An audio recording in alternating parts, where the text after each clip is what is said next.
What do I owe the pleasure? What do I owe the pleasure?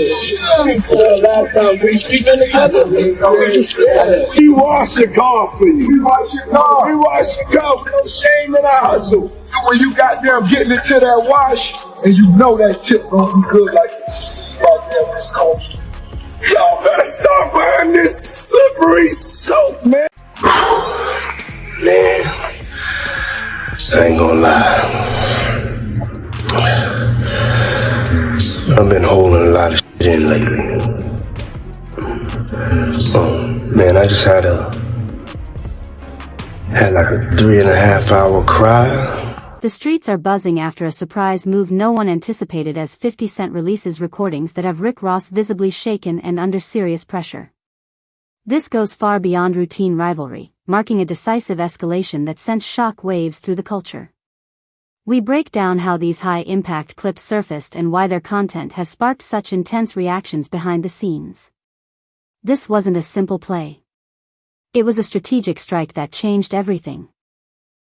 And now the tension is rising fast as the consequences begin to unfold. New York, just like Mount Vernon, New York City, Mount Vernon, and Miami, all that is the same, bruh. Nobody wants to be near him. Nobody wants to touch what he touched, be where he at. You understand?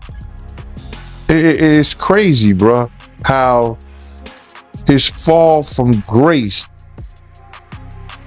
which was never from grace. It's just like the devil just kicked him out of hell, because he was never in nothing graceful and did anything graceful. You know what I'm saying? I don't care what you say about, okay, he did the music, he had the bad boy legacy and everything like that, man. But, you know, a few albums, a few people, you know, made to be famous, but they not here to tell their story. Black Rob, Biggie, Craig Mack. They not here to tell their story, bro. And now you got everybody telling his story. Yeah, and I know 50, he did a recent interview with US Weekly saying that the reason why rappers are quiet about, you know, Diddy's situation is because they've been to his parties and they don't know what got caught on tape. Bro, those people who was caught at Diddy's party did not know that he had 250 tape recorders. For years, 50 Cent moved quietly while everyone else underestimated the strategy. And now the bigger picture is impossible to ignore. When Rick Ross took shots back in 2009, many brushed it off as standard rivalry. But 50 was never reacting emotionally. He was observing, calculating, and waiting for the right moment. As Ross showcased success and confidence, 50 stayed disciplined, letting time do the work.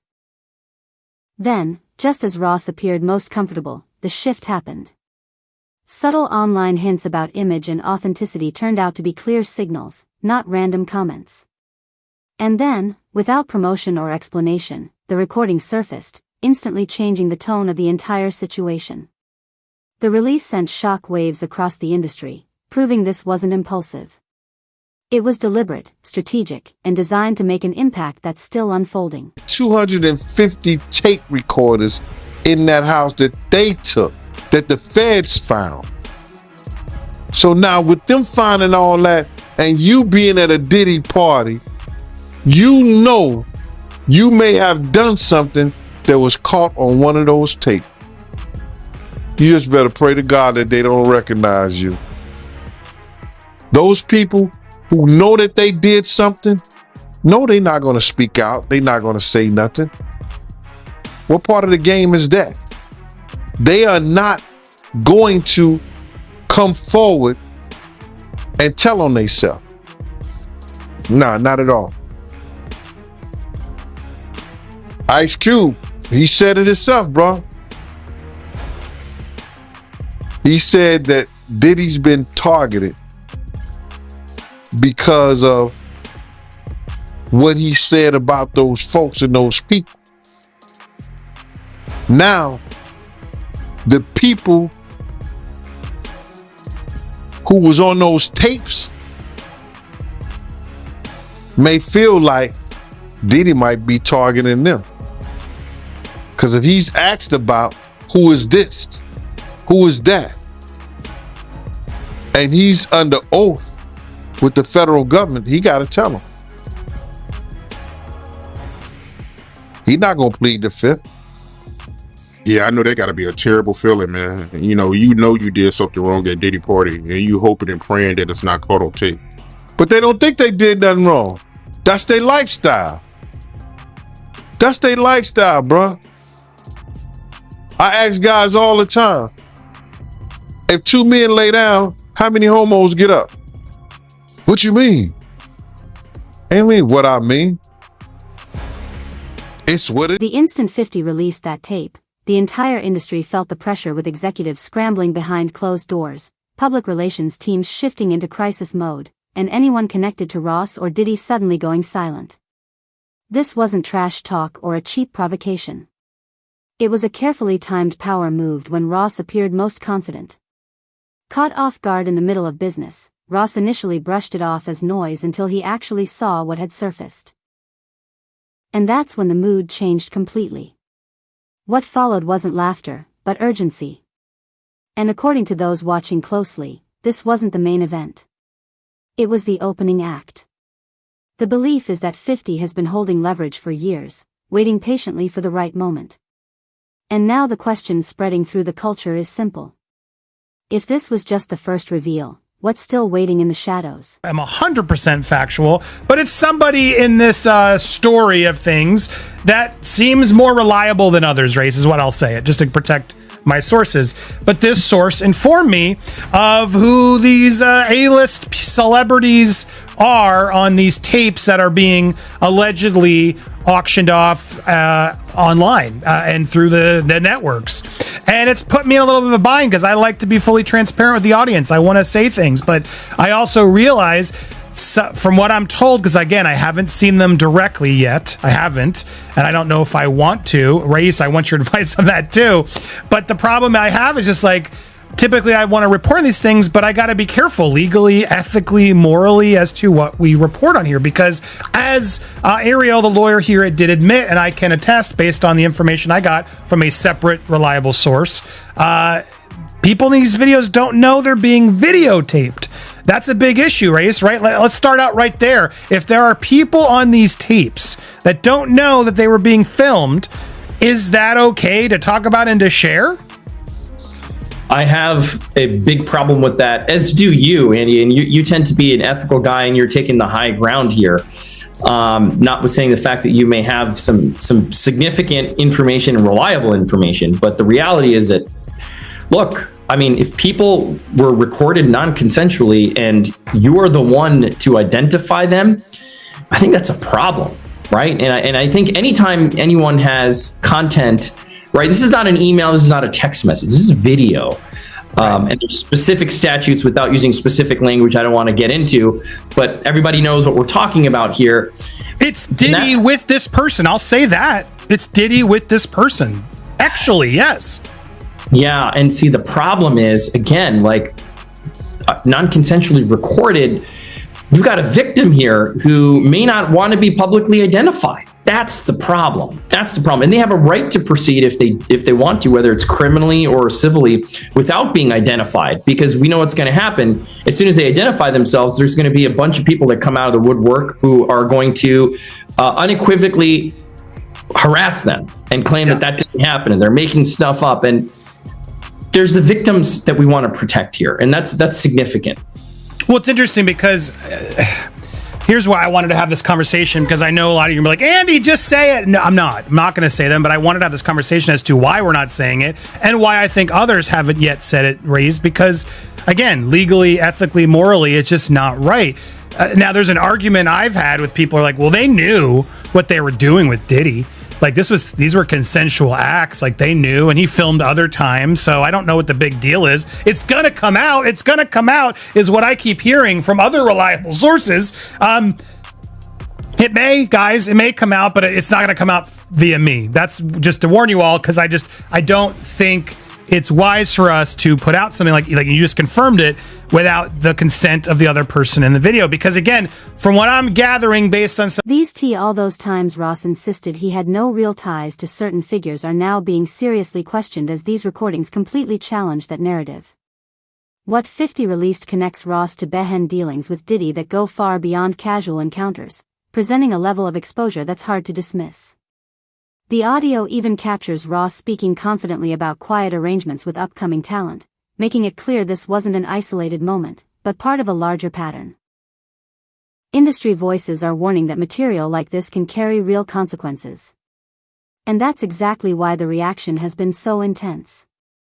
What's unsettling many observers is how these clips echo long circulating stories about Ross' early path, revealing a version of events that sharply conflicts with the image he spent years promoting. Baby oil that they took 1,000 bottles away from his house. If the government took 1,000 bottles of baby oil and somebody had things what appeared to be baby oil, and then you have to listen to the prosecutor. He said that they seized 1,000 bottles what allegedly to be baby oil. Allegedly to be baby oil. So that's telling people that it wasn't baby oil. And people think that that was baby oil, they out their mind. I don't believe it was baby oil. Yo, bro, when they went up in there, they knew what they was gonna find. They knew what was ever in that baby oil or that those bottles that appeared to be baby oil, they knew about that at first. You gotta realize 9 times out of 10, that individual that got caught at the airport, that was supposed to be their carrier, told them what they was doing and what they had. I wouldn't put him past that he told them everything. So when they went up in there, they knew they had to take whatever was out there, and that thing that appeared to be baby oil, they took that. They got to test every last one of them. Let's see how much, let's see how many of those come back to be baby oil. Bro, listen to me. Costco don't sell that much baby oil. Where you know sell that much baby oil?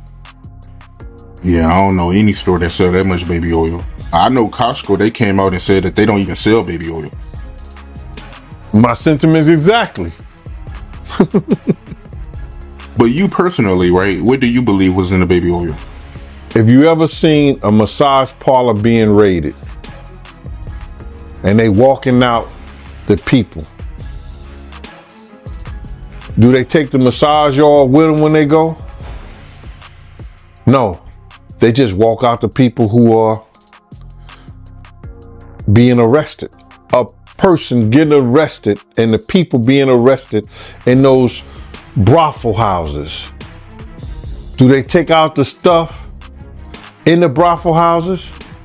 No, they don't. They take the individuals who are being arrested out the brothel houses. For them to take 1,000 bottles of baby oil, it's like that they did not leave one. They left people there, but they ain't leave not one bottle. Nobody needed no baby oil. So my whole thing about it is that there was something in that other than baby oil. That's why they took all the bottles.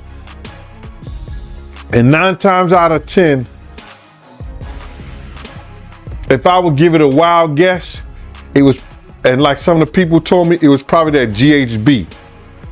What's that? I think it's gamma hydrox.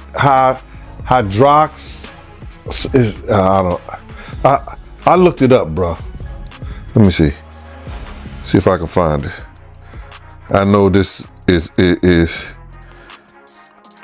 just showing everything like that, but oh no. Let me. Yo, somebody tap dance or sing or do something, you know what I'm saying, while I'm doing this. Oh, here it go right here. It's gamma hydroxy butyric. What is its effect on the body? It's a euphoria, drowsiness, decreased anxiety, and memory impairment. It works on the nervous system and gives you this feeling of euphoria. So they take that and rubbed it on her, and you forget who you are, what you're doing. It can also give you memory loss,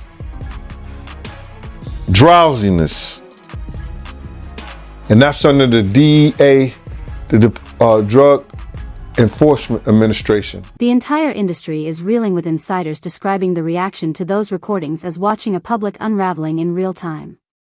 Behind the scenes, Ross Camp rushed into damage control mode, urgently trying to figure out how much more pressure could be coming next. With major business moves underway and Diddy already dealing with his own challenges, the timing couldn't be worse. These clips aren't just fueling conversation. They directly threaten brands, partnerships, and long-built credibility. Each attempt to deny or downplay the situation only seems to invite more evidence into the spotlight, intensifying the fallout. The moment Ross realized what had been released, everything shifted from manageable tension to a full-scale crisis that's now impossible to ignore. Together is what this is. And again, that's a potentially outing of somebody as well. You know what I mean? There's so many things here that happen in releasing of this private consensual moment that while salaciously everybody wants to know, and people are messaging me all the time, Andy, who's what? And it's like, I'm not gonna say, because there seem to be way too many things that these people in the tapes, whether consensual, whether they, whatever, didn't agree to put out there. And I would think that's a legal issue too for anybody who puts these out first, no?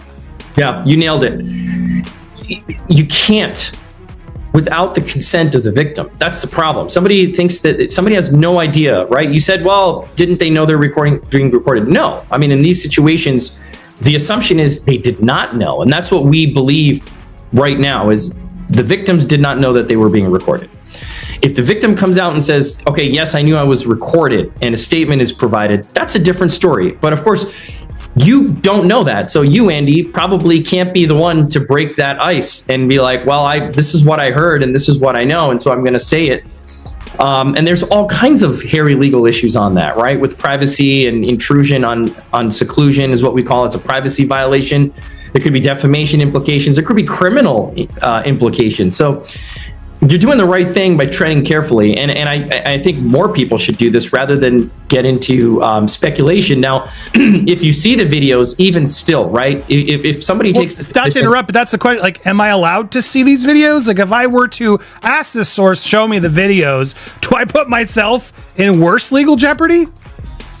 That's another distinct legal issue, right? It's like you're watching something that someone didn't know they were being recorded of doing, right? And so it's dicey. It's dicey. Now, it would be different if you were an attorney and somebody's coming to you for purposes of defense or prosecution of a claim, a civil claim, or the filing, of some action to recover damages. That's a little different. But for purposes of, hey, look what I got, juicy gossip, and there are reporting outlets that I won't mention that will do stuff like this.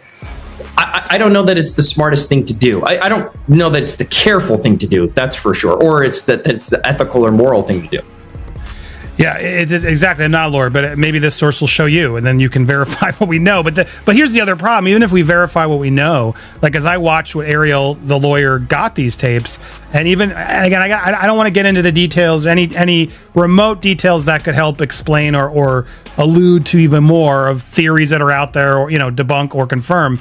But I will say, hearing what I heard, which again isn't confirmation, but hearing what I heard, it makes me dislike what Ariel's doing even more, because I think there are going to be people out there, if this information does get out in some way, that are going to deny that these people are victims, that they're going to try to say, oh no, they're just consensually and they were hiding this affair and yada, yada, yada. And I don't see it that way personally. I mean, and granted, I haven't seen or know, like, this isn't somebody involved, from what I've gathered in these tapes of them, doing it to others in a way, criminally, like we've heard in some of these suits. This is just, it almost feels like, again, if it's real, like blackmail material that Diddy keeps to sort of hold over these people's heads.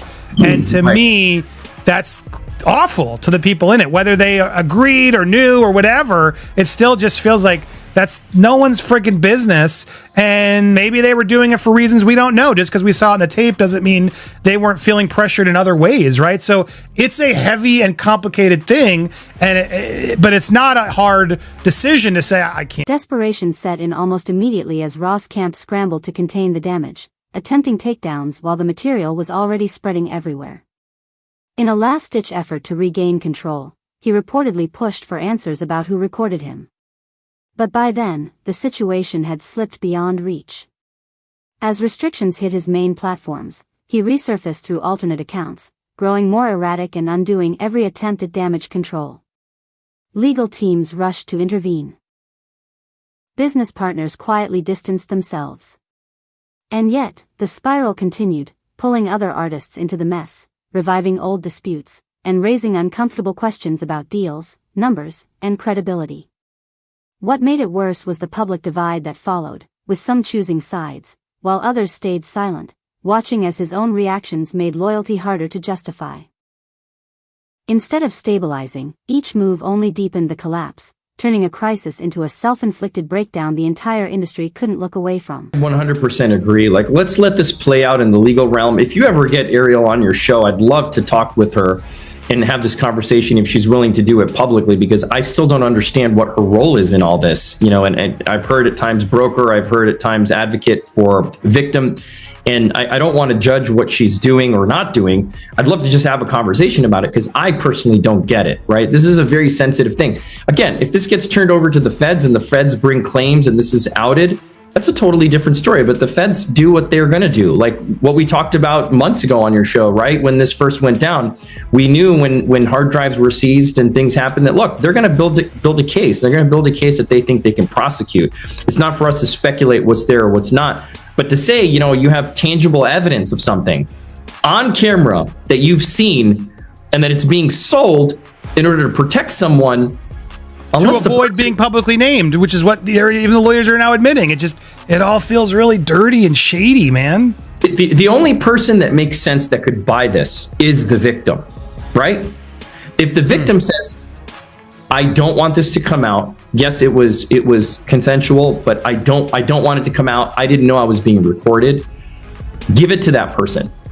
Right, I guess, but you're right, because then they can actually own it. Maybe there is a version of this, so that's what Ariel's trying to allude to. You'll own it, and no other network's going to be able to buy it or show it if you own it and haven't given permission. I guess, is that maybe part of what they're trying to do here, in that the celebrity who buys it can actually then control it just from a clearance standpoint?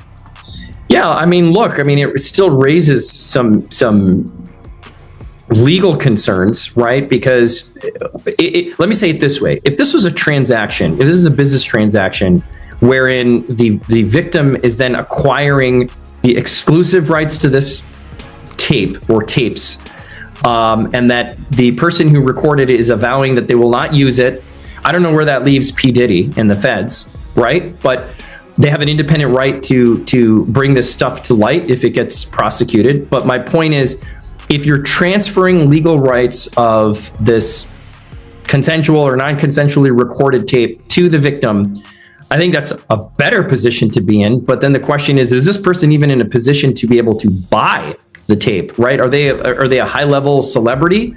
Like, who are they? We can assume that they're celebrities with millions and millions of dollars to expend on something like this.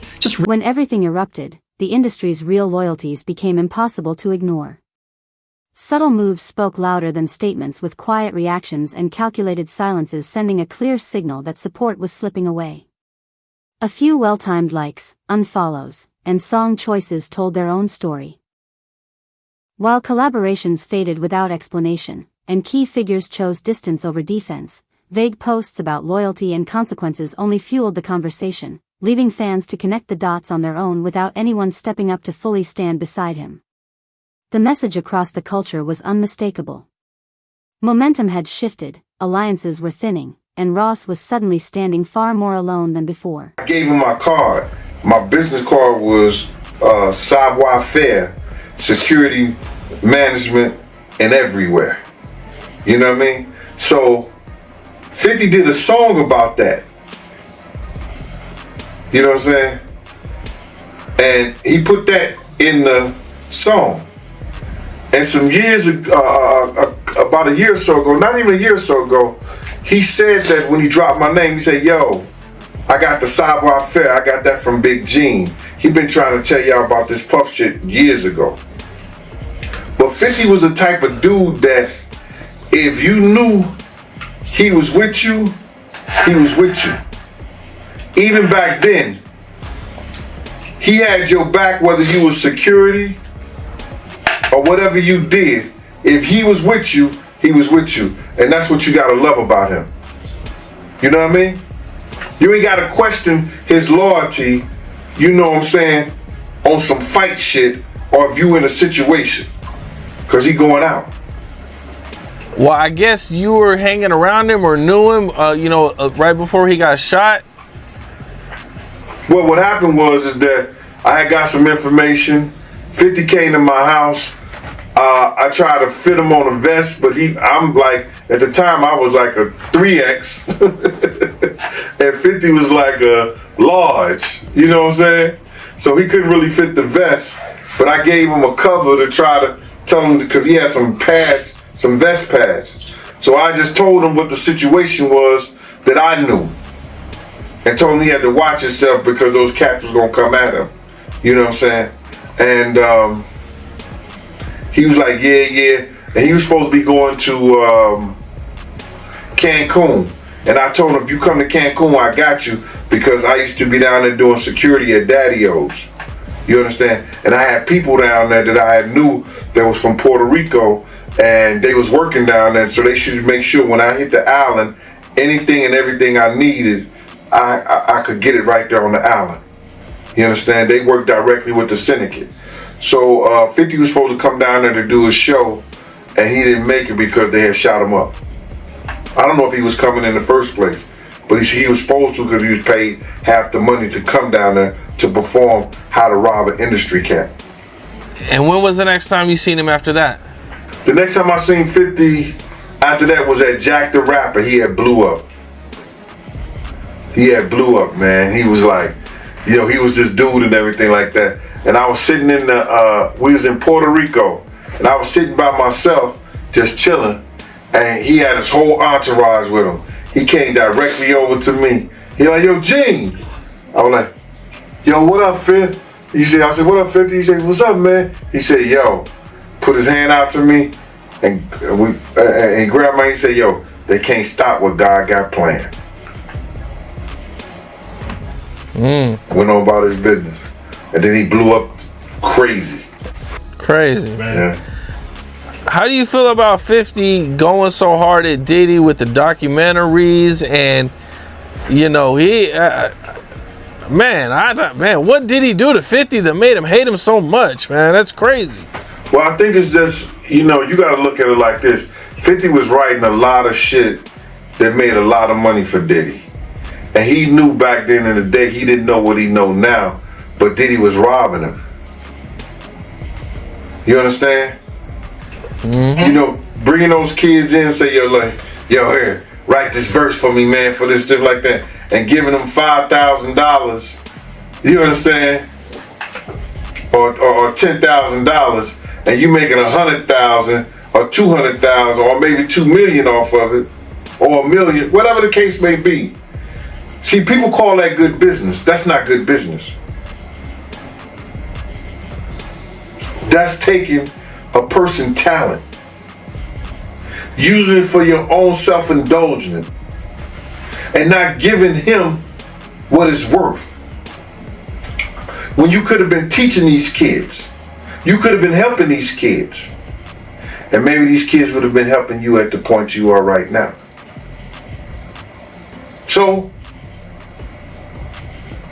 if that's the case, he have every right. But 50 is doing this for the culture. You understand? If it's going to be told.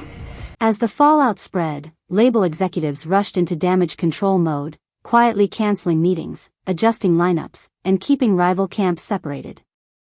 Studios avoided overlap, festivals reshuffled sets, and it became clear this was no longer personal. It was strictly business. When 50 hinted that more material might surface, the tension deepened with industry whispers comparing the situation to past era deconfining standoffs.